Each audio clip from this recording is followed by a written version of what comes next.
everybody. Welcome back to another episode of the Scarlet and Cream Husker podcast. I'm your host, Mr. B. Brian Knutson. With me today, Mr. KC Kenny Cheatham, former Husker wide receiver.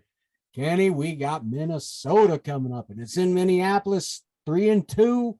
These guys have had our number the last couple of years. Last year, beating us with, what do we say, like 20 guys on their roster? Man, they brought out some of the grad assistants and beat us last year. That was unexplainable. Yeah, unforgivable. It just, that never should have happened in Not Lincoln. Oh my Not God. Yeah. It was one of those, I Not think the at all. team just kind of took for granted and they got caught with their pants down. And I think PJ Fleck was talking smack too. Oh, he was. I can't stand the guy. I think we said something. One of our players said something about them. If I'm correct, or they're not something, and then they use that as motivation and beat us with the half of a roster. I don't like PJ Fleck. Fast talker. He is. He seems like a car salesman. But he's winning games. He has turned that program winning around. Games. So you got to respect the fast talking. They are. He's winning games. In my opinion, he's getting kids and he's getting players. I know. The question is the guy going to stick around there? I think so. I would hope. I mean, I don't know, because you never know what some of these guys' egos are about. This day and age. A lot of times these guys are you have your rare coaches, your Bobby Bowden's, your Coach Osborne's, your Joe Paterno's. Oh, hell, even Tennessee, Phil Fulmer, who was a former player there. Yeah, Steve Spurrier, but now I'm going to exclude him out. Yeah, he did go to South Carolina. When he went to the Redskins. That too. So you have there's very few, I think, in today's game that are content and cool with where they're at. Yeah. I would say one is Dabo. Yeah. I would say, because he's resurrected that program. So he's walking on water down there in Clemson. Saban's got to be Saban. But he had his trick hand. He tried. He tried. Ego. Yeah. But a lot of these guys are egomaniacs. A lot of people don't like to say that about the coaches. Case in point, Urban. Oh my Lord. Well, some people are college coaches, some people are not NFL coaches. Now, hopefully he turns it around and he does well. I never want to see anyone not succeed, but some of these guys' ego is bigger than what it is. So I would hope PJ stays there. You have it good. Yeah. It's like Belima had it at Wisconsin, but that ego. To jump to Arkansas, a little bit more money. Sometimes you say, you know what, I got it. I have it good here. It's rolling. Let me stay with this and keep it going. And I'm doing things with this program. And Bielema fell flat on his face in Arkansas. Yeah. So I don't know, man. So hope if I were him, with my personality, if it was me, if I was in a program and I had my program I would consider successful based on the history of the program, and we're doing now, why would I leave? Yeah. Sometime they leave and they're at the other place 1 or 2 years, and then they're looking for a coaching job again. Why would you? Right. Leave? That's right. Ego. And man, to me, he just looks like he's got one. I don't know. The guy just looks slick, man. I don't like waiting to see if something better comes up. Yeah. He just kind of strikes me as that kind of guy, dude. Yeah. It's like the guy at Iowa State. Stay at Iowa State. You have something you built at Iowa State. Why are they mentioning you for USC? You nipped that in the bud. I wouldn't go. No, USC. Ooh, man, we could spend a whole episode talking on that program. Holy hell. Do you want to, man, you think we've got problems? They've got a lot. They really do. All right. At Minnesota, look, they played a decent game against Ohio State in the opener. I believe they lost 45-31. Yeah, 45-31. The next week, they kind of played down to their competition, only winning 31-26 over Miami of Ohio. I remember that game. Then they turn around the week after that, week 3. They travel to Boulder, and oh my God, I love this. This is the only thing I love about it. They blanked the Buffaloes in Boulder 30-0. I love that. Did them dirty. They did. On their home field. Then they turn around, come back home to Minneapolis the next week, and they shit the bed against Bowling Green, losing 14-10. And then last week went in 2013 over Purdue. So it seems to me like Minnesota plays down to their competition, and in the Bowling Green case, lost to the competition. So with this being in Minneapolis, does it really matter if this is in Lincoln or Minneapolis, do you think? No, I don't think so. I think Minnesota's going to come out with intentions to beat Nebraska. I think it's some bad blood there. Don't we play for some type of trophy or something? The $5 broken chair or something like that. Yeah, all this stuff. All this stuff they're making up with us playing Big Ten teams. I mean, if you want to start some tradition, whatever. I care less about any of that stuff. But I mean, you're going to have something to prove against Nebraska. I think there's been some words exchanged. Oh yeah. Prior, and they're going to be motivated. But we're going to be ready for them, I think, and especially with our defense, because they haven't done anything that I've seen that's been, other than the Colorado win, that'll make you say, oh, okay, we got to sit back and really be careful of what these guys are doing, and especially with the running back getting hurt. Ibrahim. Yeah, yep. So that was a big thing with him going down. It totally changed the dynamic of his offense. I think he was the Big Ten lead rusher, if I'm correct. He might have previous been. Year. Yep. One of the top rushers in the country with the shortened season. So, I mean, he was a factor, and so now we can really get them and put a whooping on them, hopefully up there in Minneapolis. Yeah. See, when it comes to the black shirts and stopping the run, I mean, they've stopped 2 of the best rushing teams in the Big Ten so far in Michigan State and Michigan. So honestly, I'm not too worried about that. The young man they had replace Ibrahim Potts, he's put up 552 yards so far this season. So he's averaging over 100 a game. Yeah. I mean, and Morgan, he's passed for a little over 700 yards. Okay. So there's balance there, and their leading receivers only got like 169 yards. Yeah, they lost the big dog they had last year to the draft, so he was a major factor. Yeah, he was a factor. I don't know. Maybe not. Thank God. I think Cam Taylor-Britt would have welcomed that challenge. I think he wanted another shot at that one. Yeah, but I don't think he wanted that smoke. That dude was legit. Maybe he'll see him again. Sometimes you just say, "Oh yeah, that dude's legit, man." Yeah, like Saquon Barkley. I mean, holy hell! You just got to give props when it's due. Yeah. Let's see. Defensively for Minnesota, like you said, I don't think there's anything too special there. They gave up 45 to Ohio State. Granted, Ohio State, their offense can put up points easy, but they lost to Bowling Green. Granted, only gave up 14 points, but that was the deciding factor, losing 14-10.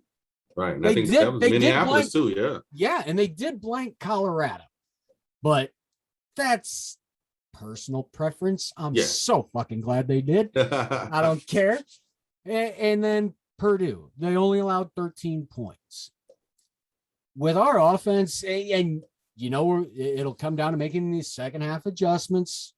So it may not look crisp and everything in the first half, because in my opinion, Minnesota's defense has got more talent than Northwestern. So it probably won't look too easy right off the bat like it did then. But I think our offense can really get going once they make the adjustments and maybe make Minnesota's defense a little scatterbrained. Do you think? Yeah, I think so. I think if we come out sharp from the jump and come out aggressive and attack them vertically, I'm going to be big on the vertical attacks. We can make them have to make adjustments earlier in the game than we would like to. And then by the second half, they're having to make more adjustments to what they had to make on the fly on the field without all the stuff they've seen. So we should have a package for the first half and have something prepared for the second half to offset the adjustments they're going to try to make. Like I said, offense should always dictate the game and make defenses make the adjustments. It should never be vice versa, which we heard what happened in the Illinois game. So if we can do those things, we'll be fine. Like I said, Minnesota's defense, I've watched them. They're okay. They have some playmakers. But I don't think they've been, how can I say it, offensively as explosive as they've been in recent years. They sputter a lot. Yeah, and that's the reason for the low scoring games. But if our offense is taking care of business and doing what they need to do, we should be fine because we know what our defense is going to do.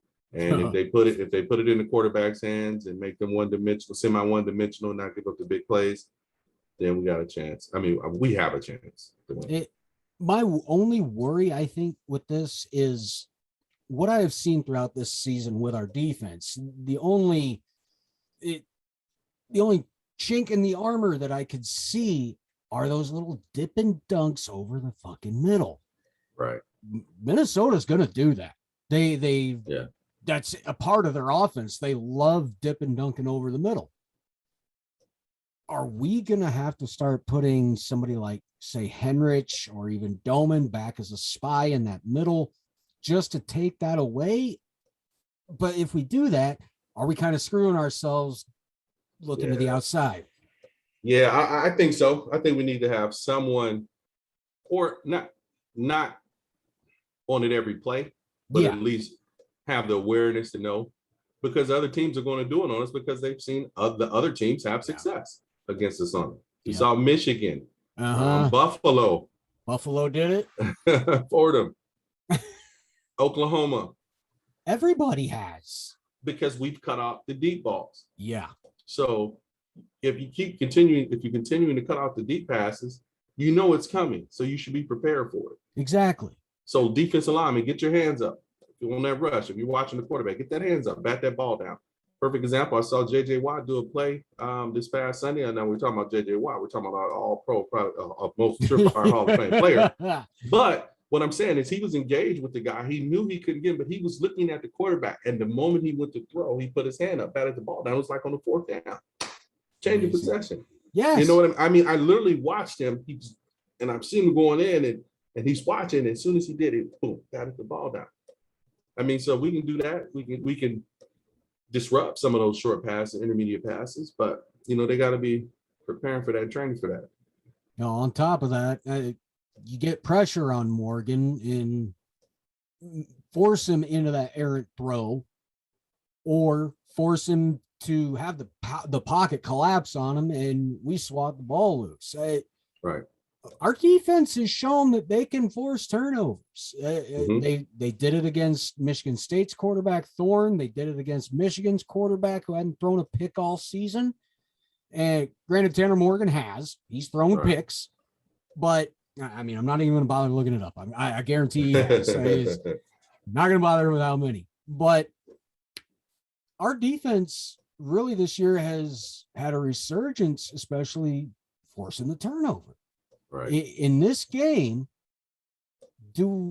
if we don't get a turnover, is that something we really need to worry about?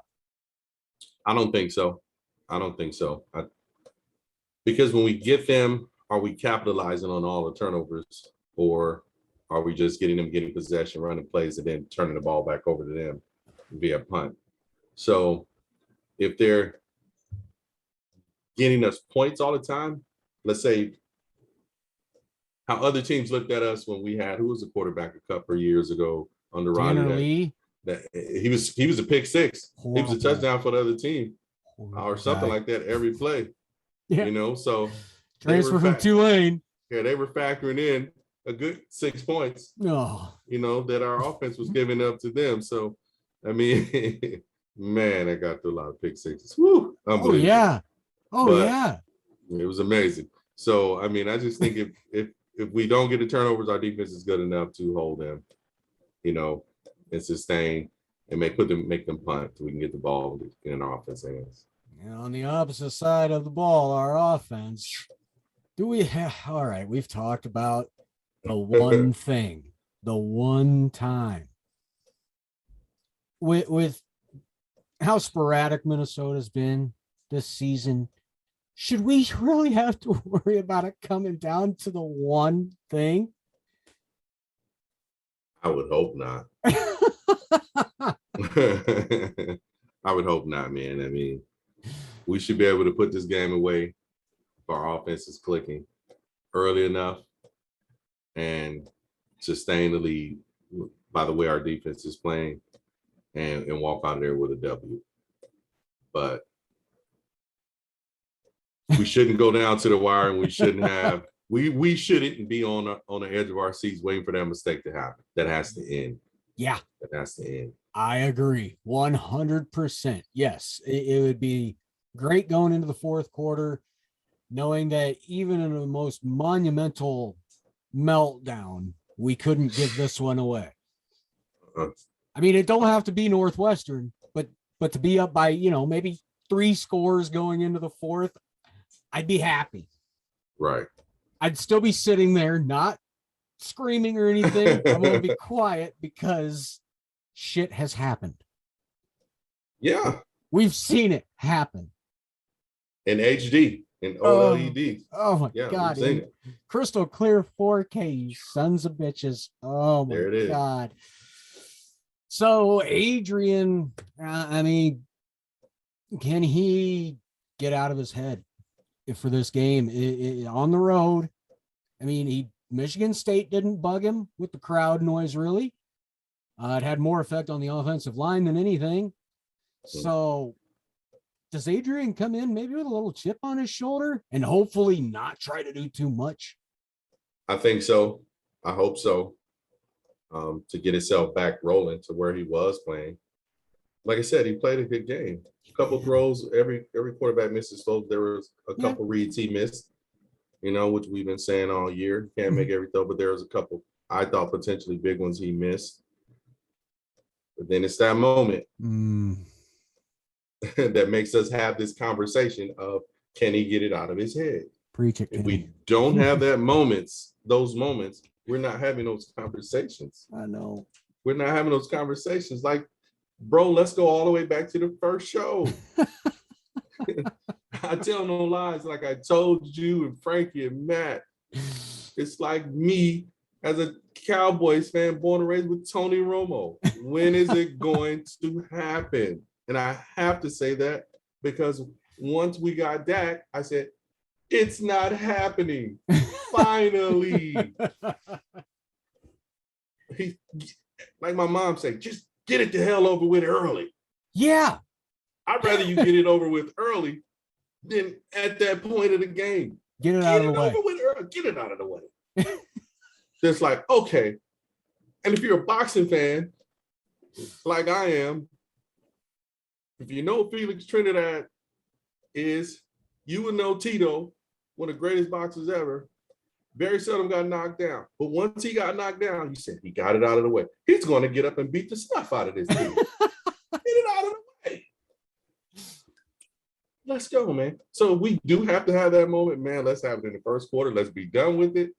And that's it. Let's do it on the first drive or the first play. I don't care. Yeah, I would throw that one away. Yeah. Yeah. Let's go. Okay, now it's time to go. Now it's time. We already spotted them. We spotted them. We'll just maybe they just come out and just put 6 points on the board for Minnesota to start. Yeah, give it to. Here you go. Handoff. Yeah. We're just gonna say we turned it over. You guys scored. Now let's kick off and start the game. Let's go. Let's go. That is the dumbest thing I think I've ever said in my life. But it's almost like that. Yeah, it feels that way. Or give them three. Or give them three because we're gonna lose by something like that because of that play. Man, come on, man. All right. Well, I mean, look, we do owe Minnesota. They had a number the last couple of years. Like we said, last year in Lincoln, beating us with a basically Band-Aid of a roster. And the year before, they were having that amazing season. And they took us to the fucking woodshed now. Yeah, that was up there in Minneapolis, right? Yep. Oh, that's when they were running the ball like crazy. They did whatever they wanted. And I was like, what is this? What's happening? It's not the defense that they're like going to see up the Saturday. middle. Like up the middle. It was like, boom, nobody. Bang. Just getting blown up. Like, what is this? Just getting blown up. That will not happen Saturday. No. Not this time. Mm-mm. So I think we're going to be feeling pretty good coming after this game. What sucks though is, man, we're back to an 11 a.m. game on ESPN2. Oh, I hate the 11 a.m. games. That's not the Ocho. No, it is dodgeball, not baby. The Ocho. I like pumpkins, cottons. Oh yeah, the Ocho. Dude, Yeah, don't they classic. do that like for an anniversary thing every year? Yeah, they'll have some on the Ocho. Love It's that. classic, I man. love it. Yeah. Obscure Sports Monthly. Yeah, the Ocho. Dude, it's a great movie too. Yeah, that's what we'll start doing. Just start bringing up fucking old movies at the end of the episodes. Yeah, man. Classic. Oh, God. Now I got to put in clips of that. I can't wait. That's so easy to do. All right. Well, let's wind it down, Kenny. We got to give our predictions. What do you think Nebraska's going to do Saturday? 24-17, Nebraska. Holy shit. That was quick. Man, you've been sitting on this one, I think. I think you thought about that well before now. Yeah, 24-17, Nebraska. Ooh, I like that. I like that. Because of the fact that Minnesota feel we're rivals. Yeah, we're not. Yeah. Not to us. Yeah. I mean, they're just a thorn in our side sometimes. Yeah. That's really it. Yeah. All right. You got 24-17. Let me think. I like what Bowling Green did to Minnesota, holding them to 10. I think our defense can do that as well. So I'm going to say 27-10. Okay. Why not? Yeah. If more, great. We always want more. Yeah. I mean, even if Minnesota scores and makes it 17-27, who cares? Right. As long as it's late enough in the game. As long as we have more points than them at the end of the day. Yes. That's all we got to do. Guys, that's it. All right. Oh, there it is. There you have it, Husker Nation. You got our predictions. You got what the hell we're thinking. Sometimes it's just fucking gibberish coming out of my mouth, so works for me. Kenny's got more of the insights being the former college player. So, I mean, that's what makes this show go around right now. I love it. So, end of the episode, Kenny. Where can everybody find you, my friend? At Husker Noop, HUSKERNUPE 1911 on Twitter and Instagram. Yes, sir. And guys, you know where to find me at Knutson_Brian on Twitter. The Spinoff Pod on Instagram. Check out our Facebook page, the Scarlet and the Cream Husker Podcast page. Follow us, leave us some comments. Let us know what we're doing right. Let us know what we're doing wrong. We don't know. We just do it. That's it. Yeah. And of course, Facebook, you'll find me, Brian Knutson. And yeah, that's pretty much it. So guess this is where we'll close this one out. We'll hope for a Husker victory in Minneapolis. I think we will. And we're still looking for Scott's signature win. I'm just going to let you guys know now. I ain't calling for it anymore. I have to drink a lot of water because I'm still dehydrated from that loss on Saturday. It drained me. Yeah, I'm not calling for the signature win anymore. I can't. I did it against Oklahoma, Michigan State, now Michigan. I'm 0 for 3. I ain't fucking doing it the rest of this season. Just let it do what it does. Yes. Not saying it anymore. So, all right, guys. Thank you all for the support. We love you guys, Husker Nation. Stay behind the team. This thing is so damn close. It's not even funny. So just support them. Watch every week and cheer. That's it. All right. So, guys, you know the routine. Find us at the Scarlet Cream. And as always, go Big Red. And we'll always stir a corn husker.